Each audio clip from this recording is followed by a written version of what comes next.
بسم الله الرحمن الرحيم. حامدا ومصليا ومسلما اما بعد. د کمزور صحت دپاره یو مجربه وظیفه او مجرب عمل. که چېرې یو ماشوم وي یا یو لوی انسان وي، غټ انسان وي، او د هغه چې کم دی ورځ پر ورځ باندې اوچیږي، په ظاهره د هغه په وجود کې هیڅ قسمه بیماري نه معلومیږي، یا داسې وي چې د هغه په وجود باندې طبیبان او ډاکټران وغیره نه پوهېږي،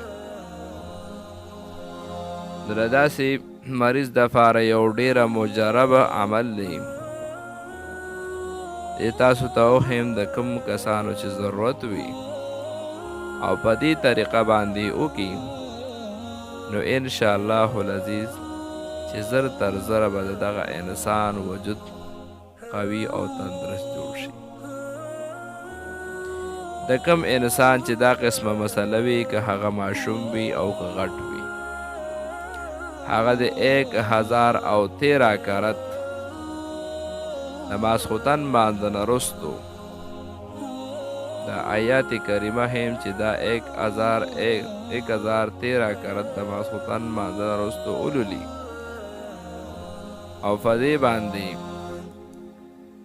یو فو تیل دم کی، ړومبنې خو د رامبیل چامبیل تیل که ملاویږي هغه دې پې دم کی، او که هغه نی نو بیا دې داسې کار وکړي چې په دې د شړشمو تیل دم کی، او بیا د هغه کې د هر ورځ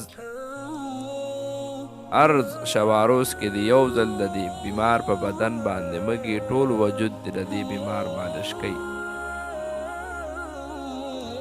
نو انشاءالله العزیز چې د دې بیمار دا مسله به خدای پاک ختمه کړي. خو زما عزتمندو چې کم کسانو ته دا مسله وي، نو 11 ورځو پورې به د دې قسمه تیلو نه د دې انسان وجود مالش کیږي.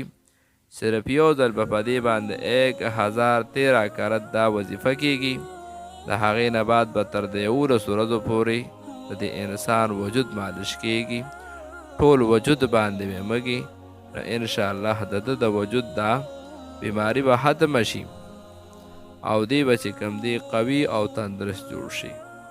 هغه آیات کریمه دا دی: اعوذ بالله من الشیطان الرجیم، بسم الله الرحمن الرحیم، فانظر الى آثار رحمت الله كيف يحيي الأرض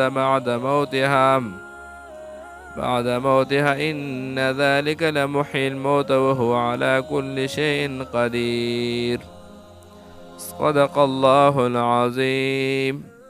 دا آیات کریمه دی چې څومره ملګري ضرورت وي بالکل په خپله کولی شي، بل ته ښودلی شي.